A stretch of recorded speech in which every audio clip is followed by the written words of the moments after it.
DDG episode 86. My name is Dave Hunt, and I'm joined by Michael Swick. How is it going, Dave? This is the second time we're recording today, which is a little weird. Started my day recording with Dave, ended the day recording with Dave. So. I'm doing great. The Pistons won the NBA lottery, so we're getting a new player. We get to pick who we want. My softball team won both their games. I'm actually starting to feel a little bit better. My overnights for remodels got delayed by like 2 weeks, so like my 4th of July is not like ruined. Oh, I forgot. So it's been a good couple days. I forgot how bad that would have messed up any July 4th plans. Not that we're doing anything like crazy, but it's just nice to have the option of like, hey, you know what? I really need to go home and go to sleep, so I don't have to worry about that anymore. But yeah, things are looking good. And like you said earlier, like the day you're listening to this podcast, maybe in a couple more days on your feed, we'll have the Ratchet and Clank spoiler cast showing up. It's going live a little early for the Patreon supporters first, as a kudos and a thank you to them. But only a couple days. And we'll get that posted to the main feed. And then we also just had all that E3 coverage. So if you haven't listened to the last 2 episodes, the numbered episode and then the E3 weekend recap, episode 85 and the weekend recap, 2 separate episodes, go ahead and listen to those where we go over all the E3 stuff. I saw something on Twitter today. I might be misquoting it, but like 400 games were announced over that like 7-day span or something like that. Yeah, if you count like the Wholesome game, both Guerrilla Collective, Summer Game Fest, there was a ton of stuff. I wouldn't be surprised if it hit 400. I think there was like some 60 games announced during one of the indie presentations. So I'm not like completely surprised. Dave's still dying, as you can hear. I still have a little bit of cough, but I feel great. Like I feel better. Like I just played a doubleheader of softball, and I didn't die. But other than that, things are looking up and well. We are Digital Days Gaming. We are a weekly podcast that posts every Thursday morning, 6 a.m. Eastern Time. You can go to the website, digitaldaysgaming.com, or your podcast service is a choice. Please consider subscribing. Leave a review if you haven't left one with words. It's always helpful. Helps us move up the algorithms, as well as just sharing the show. Retweets, shares on Facebook. I don't know, telling your friend you're listening to it. If somebody's been playing Ratchet and Clank, tell them about the spoiler cast. Somebody wants some information about E3, tell them about the 2 episodes we had. Maybe they'll like the show. Maybe they'll keep listening. So word of mouth is always a great help. With that, I'm sending it over to Michael. Yeah, it's the week after E3, so it's kind of a little bit light on the news, but there's still some stuff to talk about. Some funny, the things I consider funny, but the first one we'll talk about, mine and Dave's favorite thing, and that's acquisitions and all the weird financial stuff that happens in gaming. The recent one to happen is Tencent has now taken majority ownership in Jaeger. So Jaeger, known for Spec Ops The Line, they're also known for the original developers of Dead Island 2 before that game went into development hell.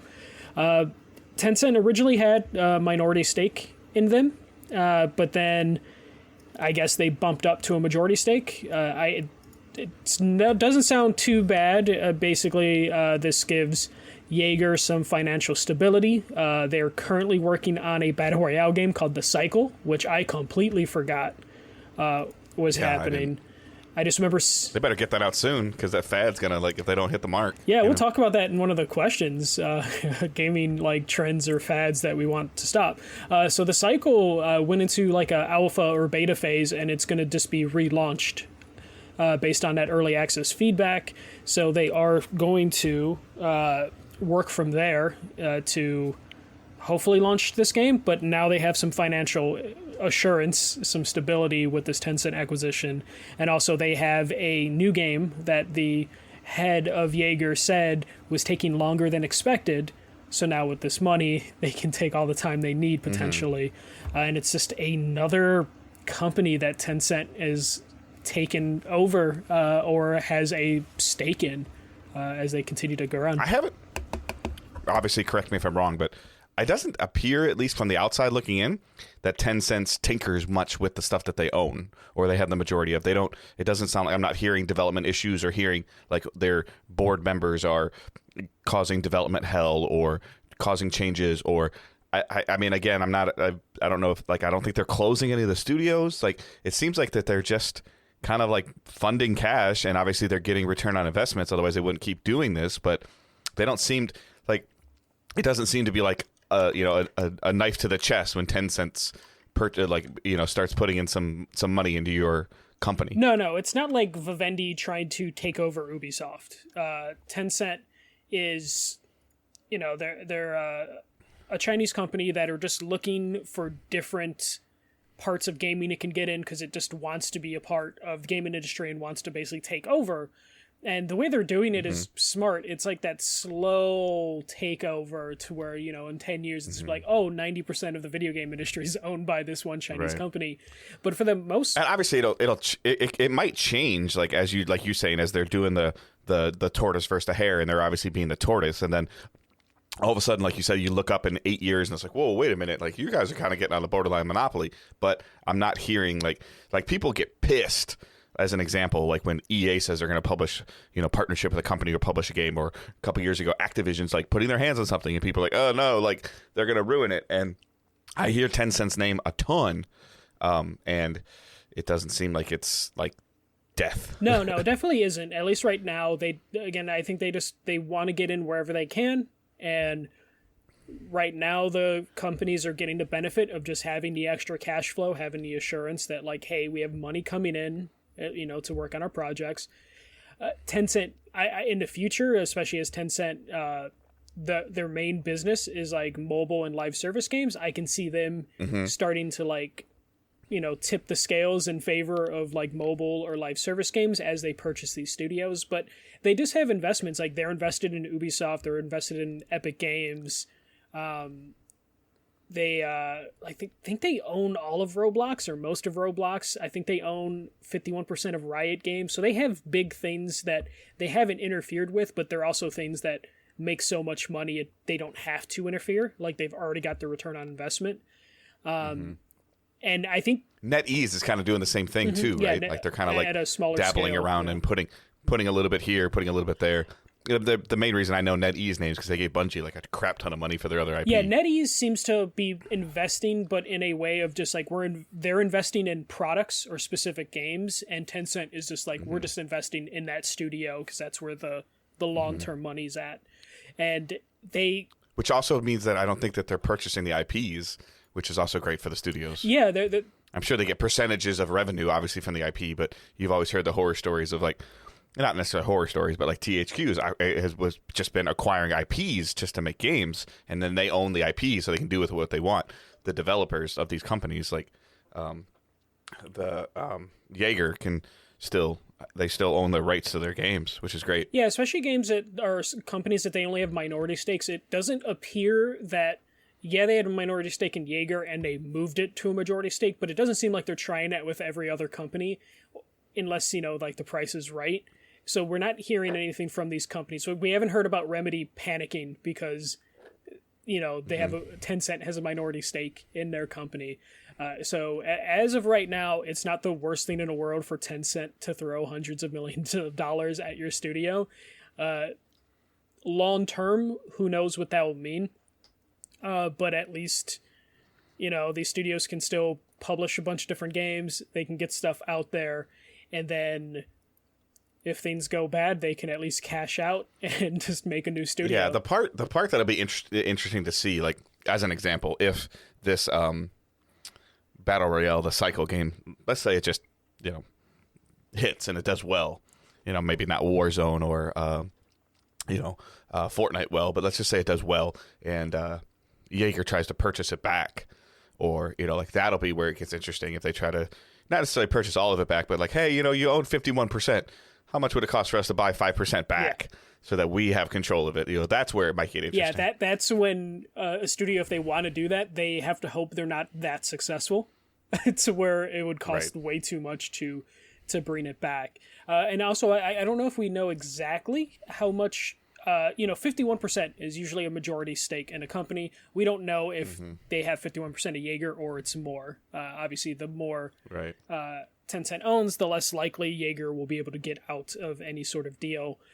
But it's at least, if you look at it from a basic standpoint, it's at least money in the industry so people can get paid and then bail out when they can, and then we'll get smaller studios if anything should happen. And Jaeger's kind of had a rough time. I mean, Spec Ops: The Line was the last major game that they were able to produce because they were doing Dead Island 2. It's like 10 years ago, right?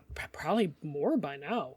It was a PS3 game for sure. But then they were working on Dead Island 2 for a long time, and then And they didn't do Dead Island 1, No, right? no, they didn't do Dead Island 1. That was just Techland. Yeah. So, Right. like, I would have to look at, like, what Jaeger has done since, like, Spec Ops: The Line. Another German brand. Yeah. They did Dreadnought.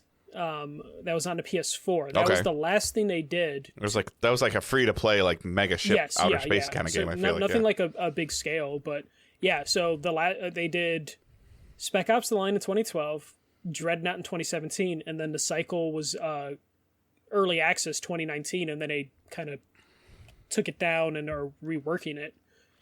So yeah, it's a studio that's been around for a long time. It's saying 22 years. Yeah. It's been founded since 1999, and they've only put out 4 games. So yeah, they must take a lot of like extra work, and then of course the stuff that happened with like Dead Island 2, which I'm sure they got paid for their time on it, but it just ultimately didn't lead to a game.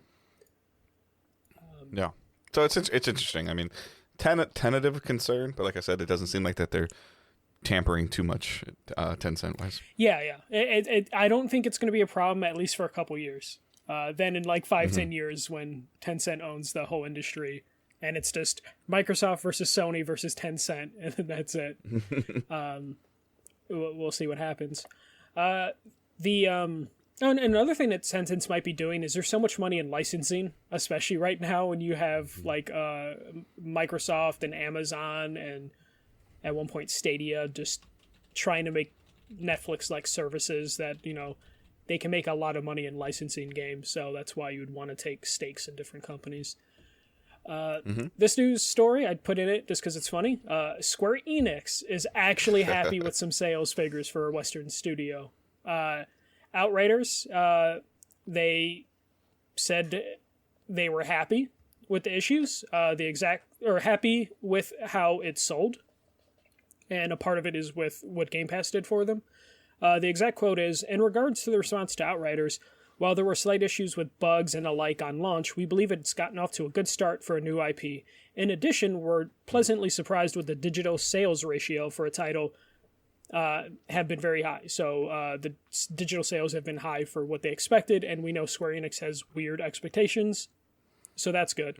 We believe the decision in making Outriders available with Microsoft's Game Pass as soon as the title launch also worked in its favor. Obviously, that's not a huge endorsement of like, hey, we made so much money because Game Pass, but it's one of those things where they're happy with digital sales. It's a new IP. Square Enix is notorious for having crazy high expectations and then just being bummed out when games don't reach those expectations. So... Yeah, I mean, like for a brand new IP, they had some stuff like at like the launch month of like, I think it was like 3.5 million players or something. Obviously, Game Pass plays a major factor into it. They haven't like touted any like physical sales or sales figures. I haven't seen that come out yet. But it definitely seems that the implementation of getting it on Game Pass, and then like we talked about earlier, like helping with the show, just word of mouth in general, is a huge factor. And I think that it coming out in April when, people had started becoming very comfortable with purchasing things digitally and doing stuff over the last, couple months because of COVID, it was just kind of one of those things where, maybe your buddies are online playing and you're like, hey, come play. And I don't have it. Oh, let me just buy it, download it, and you're ready to roll. And there was crossplay on it and everything. I mean, this is a huge, major game, I feel like, this year that had, crossplay in it. I know Call of Duty has crossplay, but this was a new thing that people had access to either through Game Pass and then the ability to play with other friends. Say, hey, me and the 2 other buds are having fun. Like, grab it, let's go. All right, I don't have an Xbox. It don't matter, man. Yeah, well, this definitely, like they said specifically, digital sales were high on this one, which makes sense because we're still in the COVID era. And that's where consoles are moving, anyways, regardless of the situation where the world's in. But also, Outriders, because of the Game Pass situation, it probably was a impulse purchase for a lot of people. Like if your friend's on Xbox and is bragging about how much they're enjoying the game, if you're on PlayStation or PC, you might be more inclined to be like, you know what, fuck it, let me buy it. There's nothing else going on. We'll talk about in the June Patreon episode of just like our games of the first half of the year. And when I was looking at my games list, I was like, there wasn't a lot. So Outriders, got to take advantage of being out in a kind of slow year. So they definitely were able to take advantage of that. And they're still kind of taking care of the game. Yeah, there's some. So they're not like doing expansion. They just upped the drop rate of like legendaries, like huge. Like, I mean, it's not a games as a service, obviously, but they, I guess, like some certain drops in the game were really low, and like they increased them by like 100% this week. Yeah, and there's mention on like the Reddit that they're going to have another big patch with like hot fixes or just balance and adjustments. So even though this game isn't a live service game, People Can Fly are still still supporting this game with different things, and there's no word on if this is going to lead to expansions, because they kind of said like there were no roadmap plans for this game, but that could change based on how well it sold. So I'm wondering if we're not too far away with Square Enix kind of coming out being like, this sold better than we thought, that there might be a chance that People Can Fly can do an expansion. I don't know how fast they would be able to turn that around, though, from like, we don't really have plans to producing something. Hey, we got a thing. But it's good to hear that it's selling well, and it's been out long enough that it'll probably start hitting like decent sales, that people will probably be more inclined to pick it up, especially as they keep patching and fixing issues. All right, let's get into this one. This one has the fans all over the place praying for one game, and I have a feeling it's going to get swerved into something else. But EA is set to revive an established IP. So EA Play is happening, I believe, July 22nd is what I wrote down in our notes. And there is a tease that they are going to be reviving a franchise. Video Games Chronicles, Eurogamer, and Jeff Grubb confirmed the news that this is real, this is happening. Jeff Grubb is teasing Dead Space, so I would imagine it's possible it's going to be Dead Space. Do you think it's a remake, or do you think it's a new game? I think it's going to be a reboot, just because they killed the Visceral team, and the creative director of Dead Space and some of the team from Visceral are now working on the Callisto project that they announced a year ago, that basically looks like Dead Space.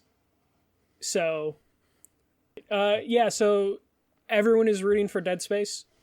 EA hasn't come out and said anything about this being Dead Space. I'm really worried that people are going to be bummed out if it isn't Dead Space now. Watch it be Medal of Honor.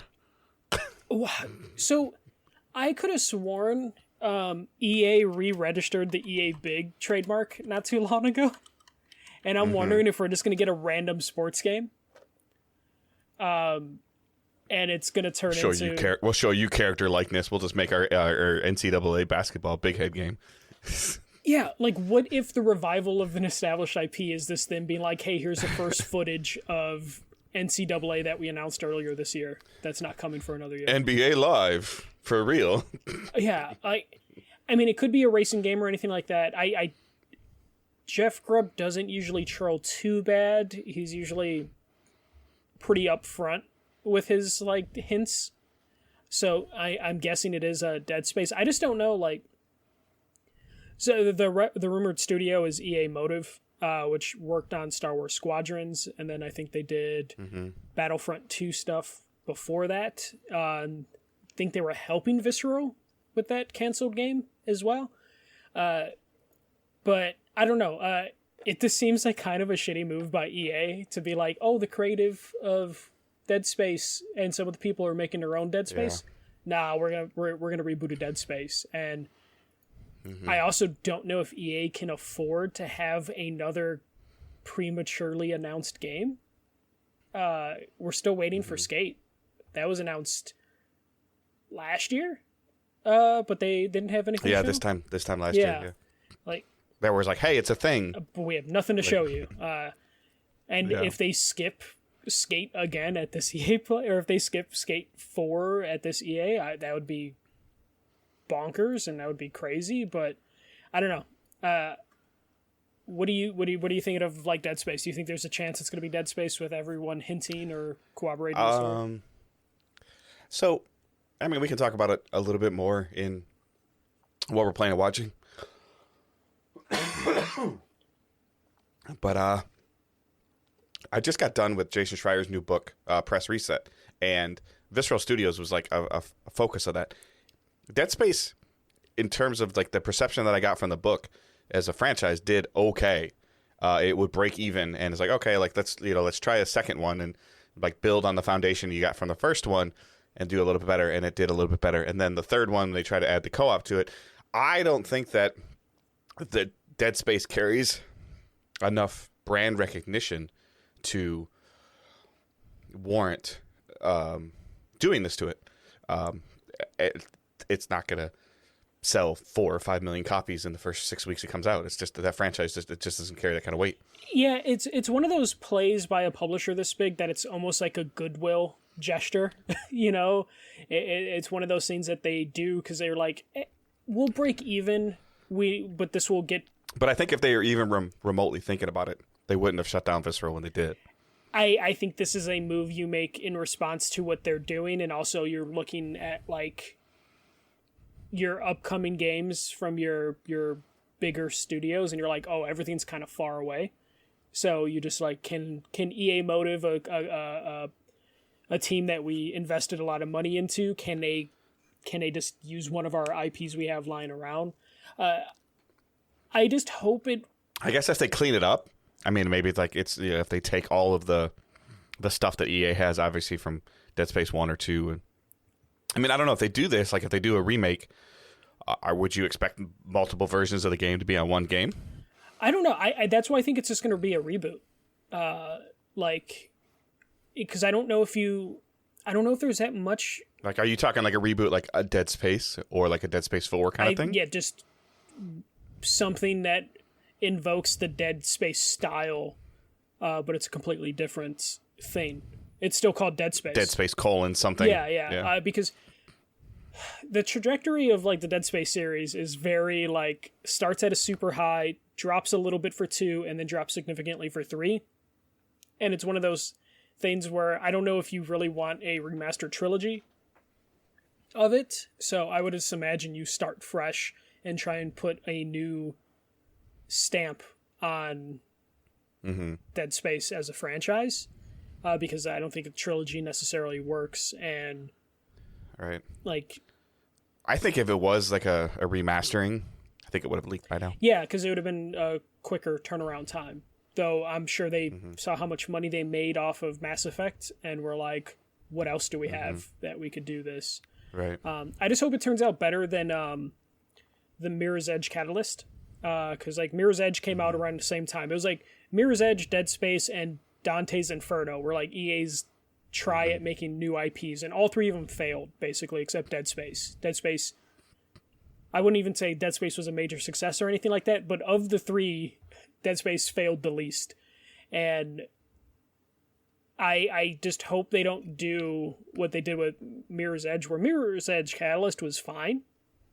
But it did nothing to be like, yeah, Mirror's Edge 1, it didn't sell because the world wasn't ready for it. It just was like, oh, this right. idea just doesn't work in a fleshed out game. And then Mirror's Edge 2 was just like, well, we're not going to flesh this out much. We're just going to do this again, with a different story. So I hope they do something with Dead Space, to like rewrite basically how that franchise ended up going.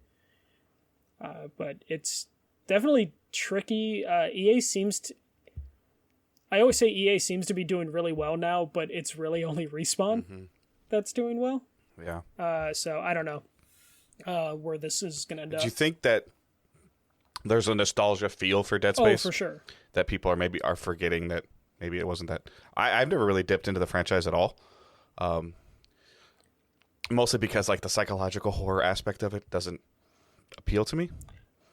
But I mean, I've heard that they're functionality like good games in terms of like third-person shooters and stuff, right? Third-person shooter. I think Dead Space definitely, when you look back at it, I don't know if the gameplay super holds up, but it has like a second life of streamers playing it because it was an interesting title, and the first one was tons of jump scares, which is like super streamable sort of game. And then they kind of moved more towards like the action adventure style, right? Yeah. As a franchise like yeah, evolved. it got more into that, especially when like by the time the third game came out and there was like competitive multiplayer in it and co-op stuff, and it like dipped into the microtransactions. It became more of an action game than a like jump scare, like psychological sort of game that you can shoot your way out of every instance. So there's definitely a nostalgia for it. I just don't know.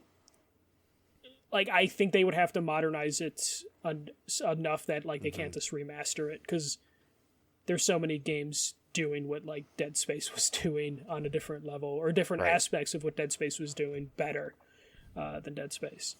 But I guess we'll find out in like 3 or 4 weeks, in like 4 weeks exactly, I guess, from when we're recording. And then hopefully people aren't super disappointed if it turns out to be an SSX tricky EA big video game or something. They are kind of hyping up this EA play, purposely like distancing themselves from E3. So it'll be interesting to see. Well, I mean, like, they'll have their sports games there. They'll hopefully have something for Dragon Age. I would imagine we'd find out the next thing from Respawn, whether it's another Star Wars game. It's another, Fallen Order 2. Or if it's something else, because Respawn can just do what they want. It's probably too soon to do another, I forget the developer's name, but the It Takes Two developer. It's probably too soon to announce his next game. So I don't... Hazel Light Studios or something. So I don't know exactly what they... You think we'll see Codemasters or whatever? Like whatever they've been working on since they bought them? So it sounds like when they were talking about Codemasters like a month or two ago, they basically were like, we bought them, but they're going to still do what they do. So I'm sure we'll see like this year's F1 racing or something along those lines. Because Codemasters... It'll be heavy Battlefield 2042. Yes. Like it's going to be heavy Battlefield. Heavy Battlefield, heavy Apex, whatever Apex has coming, which is fine. And then, like you said, like the Madden stuff, maybe a tease which they announced, like the dual cover. They might tease something with whatever they're going to try or not try to do with NCAA. FIFA will be a big deal, and then whatever this reprise franchise is, and hopefully whatever Respawn's working on. I don't think we're going to see anything new from Respawn this year. No. I think it'll just be a tease for next year. Yeah, whether I'm wondering, like, because I know they're working on Jedi Fallen Order, but I wonder if there's like a time limit for their license with Star Wars, since now Star Wars is hopping around of like, you need to get Jedi Fallen Order out before the Ubisoft Star Wars games come out, whenever that happens.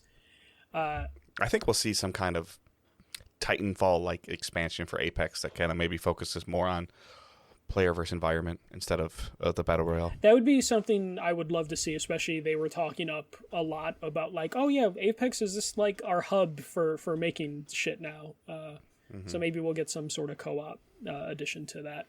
But that's all I have for the news. Okay. Playing and watching, mine's going to be brief, just because I was on vacation. I had some graduation parties going on, and I was still kind of recovering and also just kind of taking it easy. Owen's done with school, so he got on this kick about wanting to play Super Mario 3D Land with me. Like, he's always been like playing games and kind of messing around with the Switch on his own, but for some reason he wanted to play games with me. And so I think it's like the Super Mario 3D Land or 3D World on the Switch is the port of the Wii or the Wii U version of the game. It's got 4-player co-op, and it's the same Mario principle. Collect a bunch of stamps and stars, and score chase and multiple players on the screen at the same time. It's been fun. He is super enamored with. At the end of every level, it gives you it gives you a score for each player, and he gets really ticked off if he doesn't get a crown. But he's also kind of like zooming through the level all the time, so he's not looking for things and trying to find stuff like the hidden stars. Like I'm trying to help him. He had like 74 stars when I started helping him. I think we have like 210 now. But there's a couple things that briefly annoyed me about that game. The co-op does this, puts another character, like if one gets too far ahead of the other one, it puts them in a bubble and brings you closer to it, which I think is actually a really cool feature. It doesn't really make any sense how it works, though. Sometimes, like, I'm ahead of Owen, like, and I would think it would put him in a bubble and bring him to me. No, it puts me in a bubble and takes me back to him. Okay. So it's kind of weird. The shared live system is a really cool thing, but sucks when your 5-year-old dies all the time. And he's super, like I said, super enamored with getting the crown at the end of the round, or the end of the level. He gets mad when he doesn't have the crown, and if I ever take any damage when I have the crown, he immediately, no matter what he's doing, he immediately goes to pick it up. And then he also wants the flag to be whoever the character gets the highest score on the flag. It changes to that, and he's really mad if, like, so there's been plenty of times where I've, like, not gotten the flag and just sat there and waited for him to get it, even though it's, like, costing score. But the score doesn't ultimately matter. It's getting the stars to unlock more levels. There's a lot of content in that game. Yeah, there's like 9 or 8 or 9 different worlds, and then you think you beat the game, and it unlocks, like, a rocket ship. It takes you up to a whole nother, like, 6 or 8 levels. Some of those levels get kind of crazy. They're all, like, 3 or 4 minute levels, so they're fine. Some kind of ridiculousness going on. Well, it's funny. That's one of those things where people always throw a fit at Nintendo for, like, how can they charge $60 for it? But then those people play the game and are just like, there's a lot of game here, and then they added stuff to it. Yeah. So it's just funny how that always works out. I'm like, we beat the game. He's like, no, we didn't. I'm like, oh, no, like, the credits rolled, like, we're done.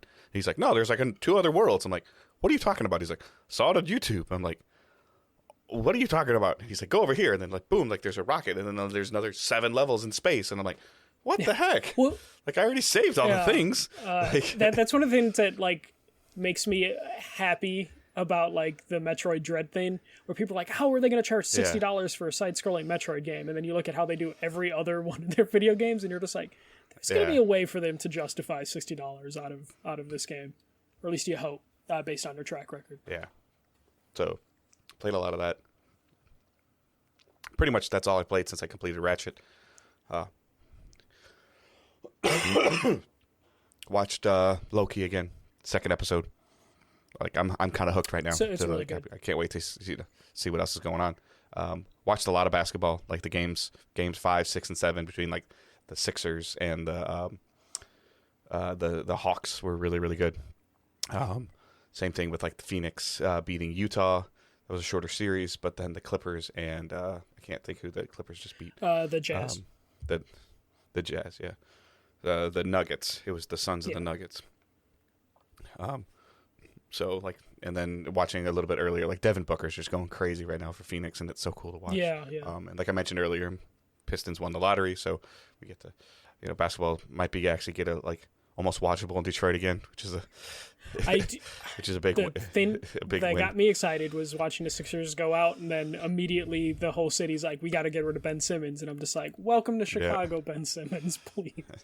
As long as they don't give up Zach LaVine, like, Ben Simmons can come over and everything will be fine. But especially the Bulls, they didn't get the draft odds in their favor today, so they definitely need to make a trade for somebody. Looking forward. Fast and Furious is this weekend, I believe. So, possibility of going to the movies over the weekend with my daughter and my wife. That would be kind of cool.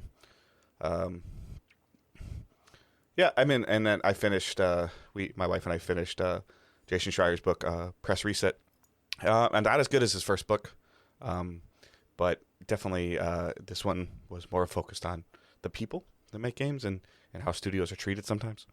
So, if you really kind of care about the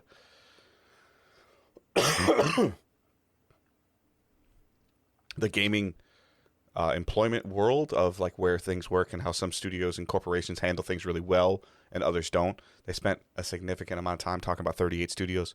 Super fascinating. The Kurt Schilling owned studios that did Kingdoms of Amalur, and how he literally just stopped paying his people one day because he didn't have any more money. Yep, grifters got to grift. So it was crazy. And then other things, like where studios, like, announced that it's closed, and they kept 2 or 3 people there to port the games over, some of their mobile games or their live service games, to the other studios, and those people that got paid to stay there to do that. or some places that got really good severance packages, and some places that didn't. It was just kind of interesting, and the video game industry can be fickle, like super fickle. It's a wild industry, and that's why you find out more and more of people that start in the video game industry and then they just move over to other tech sectors. Software engineering. Because it's just like it's too crazy and hectic to make all the art, and to get any game working is kind of a miracle. It's fascinating. That's on my list. I listened to it. I listened to it on Audible.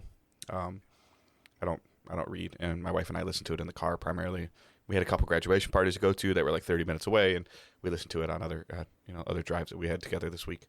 So if you like to read, obviously, I think it's a good read. I enjoyed the audio part of it, so I would assume it's a good read. Is it the same narrator from the first book? Because I really liked the narrator from the first book. I believe so, yeah. So, but that's pretty much it for playing and watching for me. So for me, it's finishing up Ratchet, but we talked about Ratchet in our spoiler cast that'll go live soon. So the main new thing I've been playing is Pokemon Snap, which came out, I think, like a month or so ago. So I'm playing that right now. It's exactly what you expect from a Pokemon Snap. They put you on rails pretty much, and you go and try and take as many photos of the Pokemon as possible. Only frustrating thing I'm having is I'm trying to create art. I'm trying to make beautiful Pokemon pictures, and all Professor Mirror cares about is the Pokemon being center and big in the photo, which is kind of frustrating because every time you take a photo, you bring it to him and he grades it and then gives you points based on that, and then you points to build up your level. It's just super frustrating when I'm like, this is a really good photo, and then I show it to him and it's just like, nah, this photo's shit. Give me a photo where the Pokemon are big. So he's got a weird fetish for how he wants his Pokemon photos to be. So I'm kind of fighting that. But it's just kind of like, it's just a chill game to play right now. I'm just really into almost casual like games right now, where it's just like, I just finished Ratchet and Clank. That's a fun game that doesn't really challenge you too hard. And then Pokemon Snap doesn't challenge you at all. So I'm playing that as a follow-up. And I'm one of those crazy people that think the original Pokemon Snap is one of the greatest Pokemon games of all time, because it pisses off Pokemon fans, but mostly because I just have fond memories of playing that game on the N64 and then trying to find the kiosks that were at Toys R Us so you can print out your photos on really shitty paper. So playing Pokemon Snap, that'll be a game that I will probably casually play over the next couple weeks, because it's nothing really crazy. It's basically if Sarah's on Final Fantasy and I just want to play something, I'll play Pokemon Snap. I have been playing my Switch a lot lately, because I got a thing to review. It's called the S1 Fixture carrying case and mount. So this is basically a cradle that attaches to a Pro controller, like snaps in. It's a super tight fit, but it fits perfectly for the controller, and then the mount that the controller's in mounts to the Switch. So then you basically can have the Switch floating over the Pro controller, which is huge for me, specifically because I only like to play the Switch on the go. But because of that kind of dictates what games I play, because some games are just kind of made for the Pro controller, or just feel significantly better for the Pro controller than they do for the Joy-Cons. So using this mount enables me to just play all the games that I want on the Switch without having to make any sort of compromise. Overall, it seems like a really sturdy piece of plastic. I'm sure it's going to be one of those things where I'll update you guys in 3 months if it doesn't like snap into the Pro controller. Because the only thing I have to worry about is the Pro controller snap getting loose over time, because the way it mounts to the Switch is perfect. So you take the Joy-Cons off the Switch, and it uses the rails for the Joy-Cons to clip into this mount. So it's super sturdy, keeps it stable, so you don't really have to worry about like the Switch falling off with this mount, because it's using the rails from that the Joy-Cons would connect to. The only thing you would have to worry about is the Pro controller somehow not being able to snap in there over time. But 2 weeks of use, it hasn't really had any issues. It still can snap in, snap out, no problem. It wraps around a controller pretty tight, but you can adjust the screen exactly where it goes, how you want to angle it to face you, or if you want to, like hover over the controller, you can adjust it that way as well. So it's really nice. It doesn't add too much weight to the Switch overall, because that was the one thing I was worried about, is this like fatigue of having the Switch, the Pro controller, and then this really sturdy like plastic metal mount that's also there. So I haven't had any issues after multiple like 1 to 2 hour sessions with it, because again, the Switch doesn't have the best battery, so you don't have to worry about right.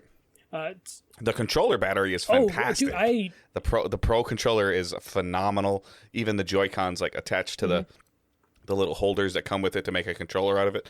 Like I said, we've been playing a bunch of Mario Land with Owen, and we haven't had to recharge that I can think of since I fully charged them. But the Switch itself, like 2.5 hours. And like I haven't had to take it out of the mounts because the battery just never drains, even and it has a little slot for you to continue to charge it.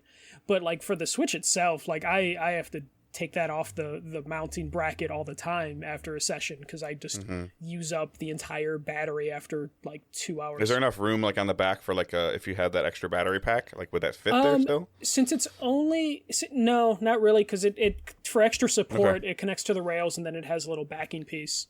But overall, like I'm happy with it, especially because like it really would dictate what games that I bought for the Switch or play based on like, oh, this is like a super heavy action-y shooter game or something. I don't want to use the Joy-Cons for that, so I'm just not going to pick it up, period.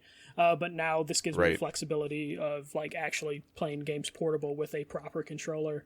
How much is it? So here's the thing. Oh boy. So if you are going to look into this, it also comes with a carrying case.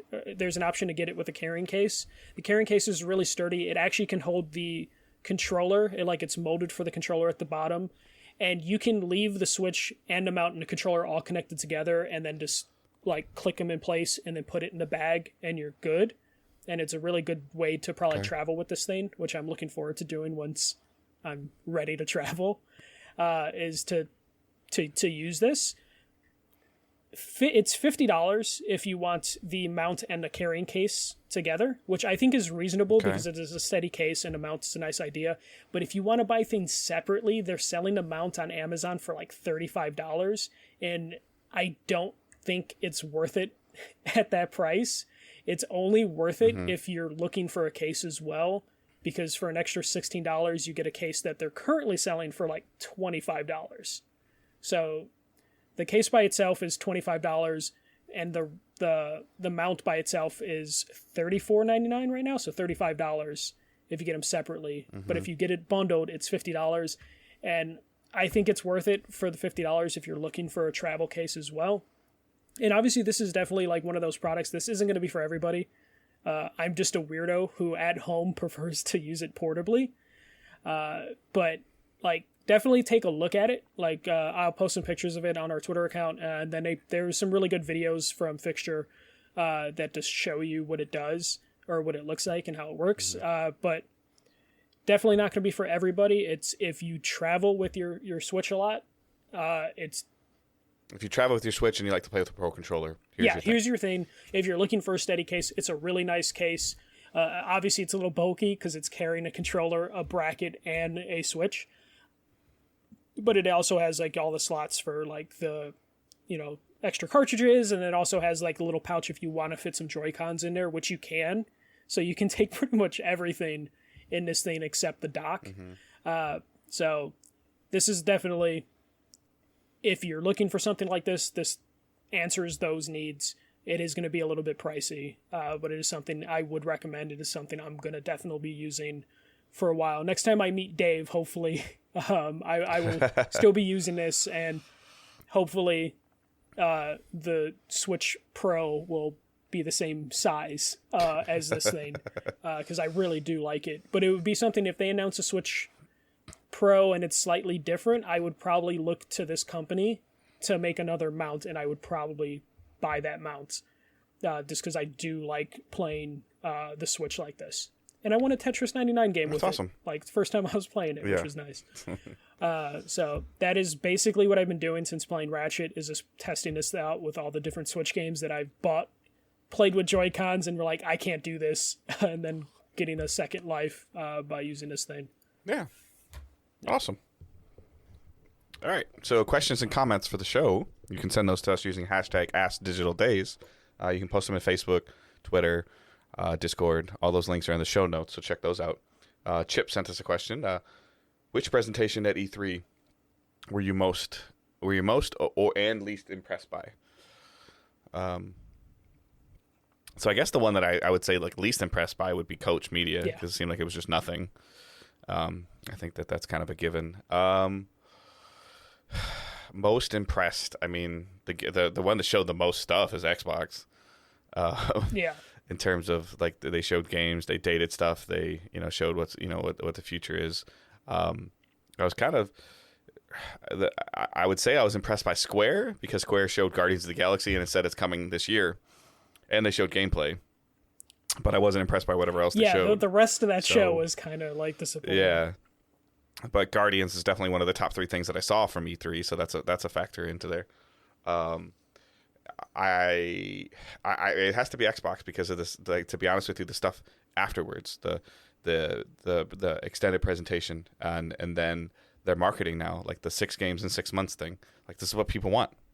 Yeah, they want to know what games that they're going to be able to play, and then they have a whole roadmap for the rest of the year on how that's going to play out.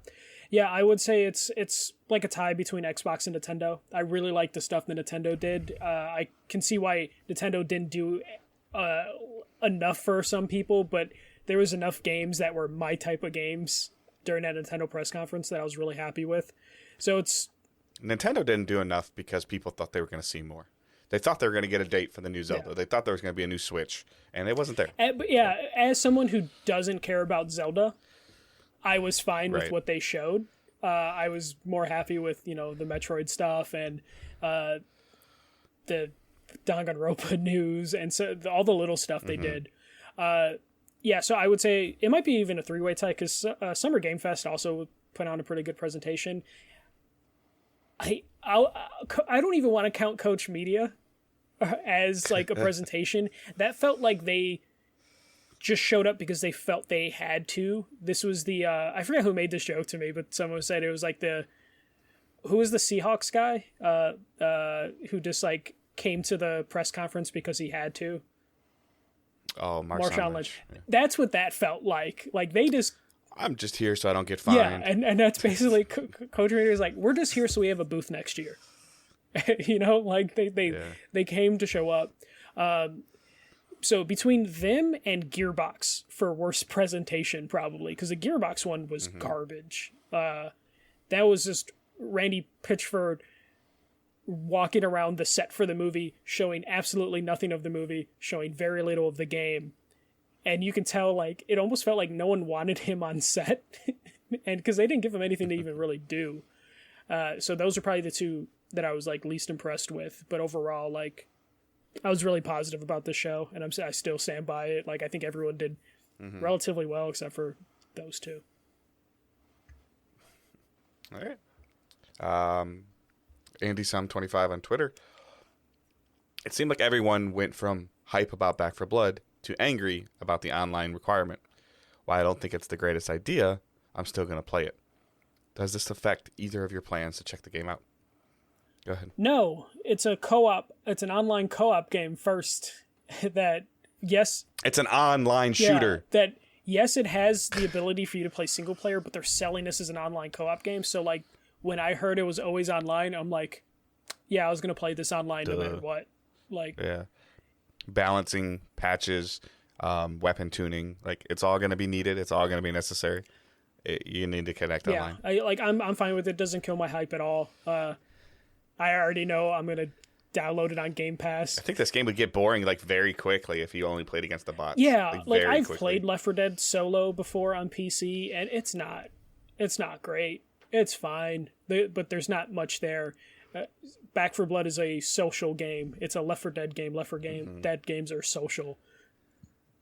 I know I'm downloading it day one on Game Pass, and my friends are already committed on PlayStation to buying it day one, so I'm just going to play that entire game with them, even if it means I'm staying up till like 4 or 5 a.m. But it's just, I have very fond memories of Left 4 Dead playing that with my friends, so I'm looking forward to playing Back 4 Blood. It always being online doesn't affect me, because I never thought there would be an instance where I would play it solo. Right. All right. And Jacob sends us a question.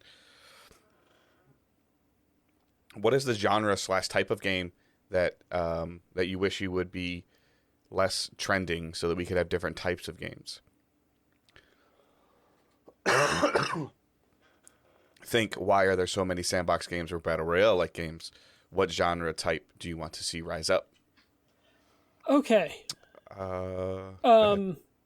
Kind of tired of sandbox games. I don't have time for sandbox games anymore. As I get older, I just don't have time for it, or I don't have the patience for, like, here's a huge map, do all the things on the map. I'm kind of getting tired of third-person open-world games as well. I think this is also like a time thing. I like linear games. I just like being on that track, doing that story stuff. So kind of tired of third-person action games. I don't even think battle royale games are much of a thing anymore to be tired of.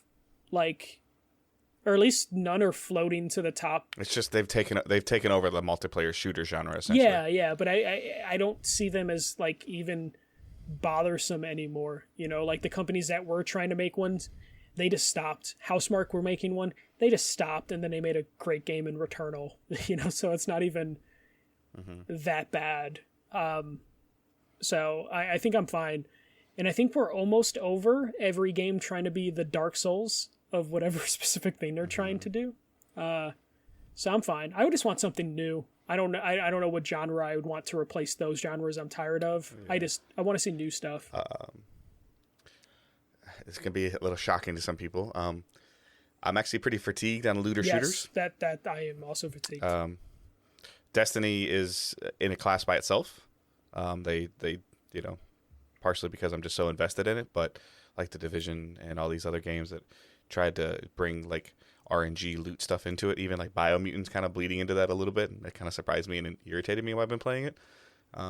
So that genre I'm kind of like played out on. Sure, Borderlands established it and did a great job with it at the beginning, but it has since been done better and passed them by. And something I think I would love to see come back.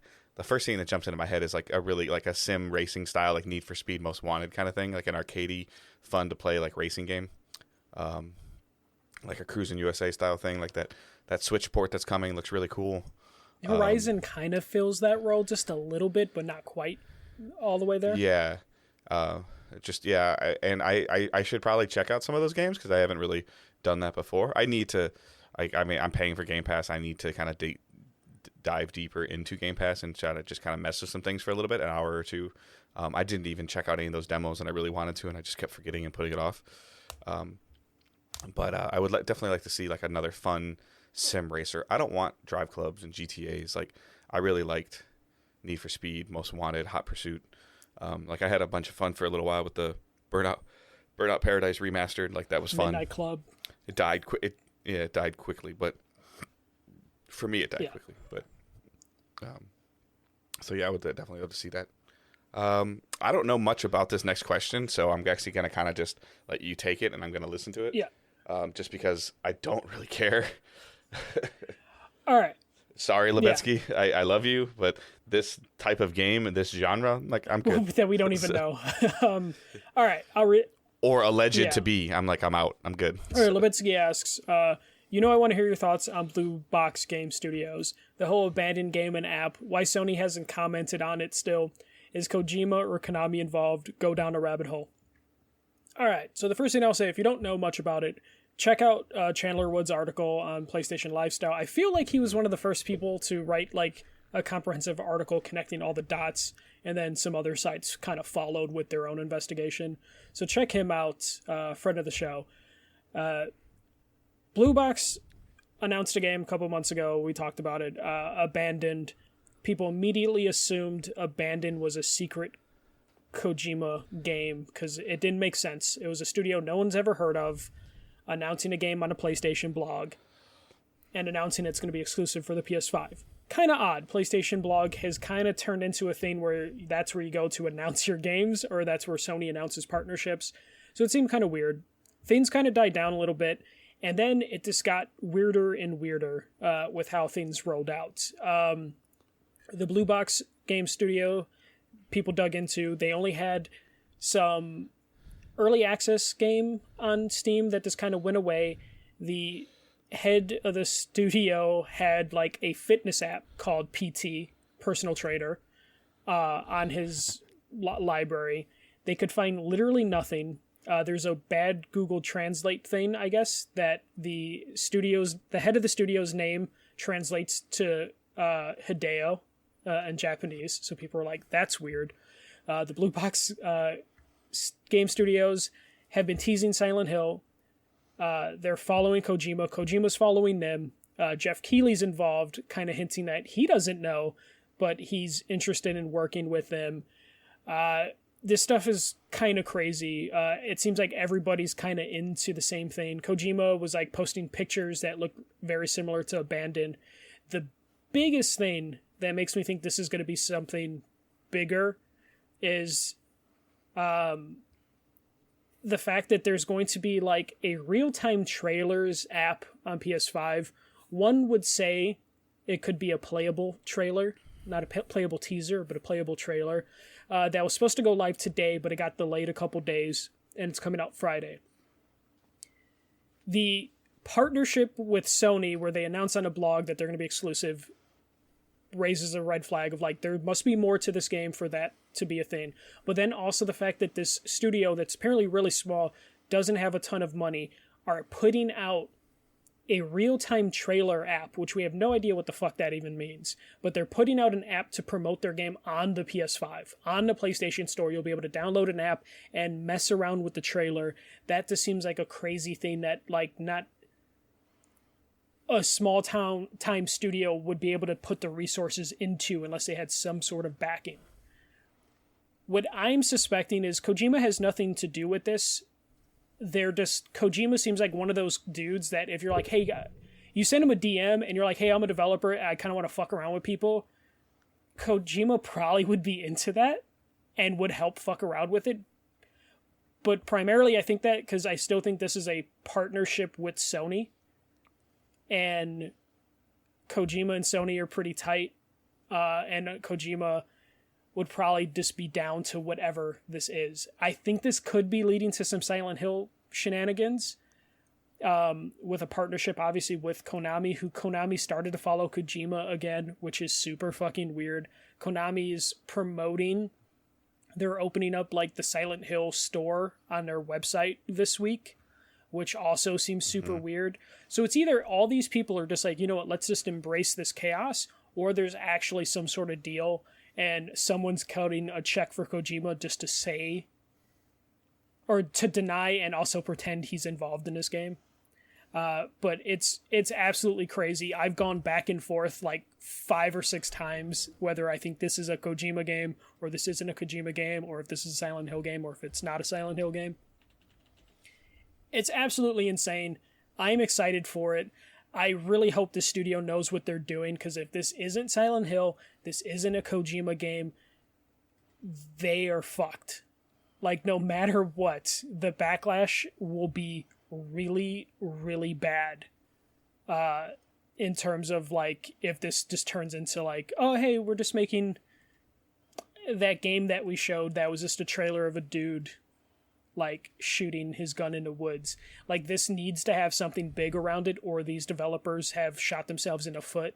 They have somehow topped No Man's Sky level of, marketing of, like, getting people to, like, believe the hype only to disappoint them at first. So I really hope this turns into something big, because otherwise I am very afraid for, like, the backlash this game can get. And also Sony for kind of allowing this to happen without coming out and being like, hey, so we partnered with them for the blog. They did all this crazy marketing. We let them release like this weird experimental app on our store, and we just let them do it to do it. Like, there needs to be something more to this, or this is gonna go bad. But yeah, that's all my scattered thoughts on this craziness that I guess we'll find out Friday when the internet destroys this real-time trailer. Yeah, it'd be. I mean, it's cool. Like, and like when the stuff like I remember messing around with like the PT demo, but it's just kind of one of those genres. Like, I don't care about Silent Hill. Like they look like they're games that are a ton of fun, and if you're into those horror slasher movies and stuff like that, like that's great, and that's for special people, and I'm not one of those special people. So special, as I'm just saying, like everybody has their thing that they enjoy, and I just don't want to be like. I like to play video games to have fun and to shoot shit with my buds, and yeah, I'm like I get enough of that. Like Last of Us is heavy enough as it is, and Uncharted, and some of these stories that like as these video games are developing or trying to build, and which is great. But I just don't need something like that's super heavy. Even we were doing a VR event years ago. I'm like, you can mess with that game. I don't want it. I don't really feel like getting something screamed at my face. Like I'm good. Yeah. Like, yeah, I just. But I think it's cool that like there's all this speculation, but I kind of agree with you. Like these people are like overhyping themselves, and they're going to be disappointed. Yeah, like if this real time trailer, this RT or whatever this you want to call this, comes out and it's just promoting Abandoned, there's going to be a lot of disappointed people, and Kojima's not going to want to deal with that backlash. Konami and Sony aren't going to want to have to deal with that backlash. I hope there's more to this thing. Even if there isn't, it's kind of cool that all these companies are kind of letting this happen without jumping in there and being like, hey, guys, settle your expectations. But it still could be kind of bad if this doesn't turn into something. But I'm going to download whatever this playable trailer, real-time trailer is. And I will look forward to people cracking the code within like 2 hours and posting YouTube videos if they figured it out. But sure. Yeah, it's just it's so crazy. Like the video game studios, they basically did the PlayStation Studios logo, and then they like inverted the colors and then used the font, and they have their profile is public, like his PSN profile for the head of studio of Blue Box Studios, and he's playing games that don't exist on PSN or on PS5.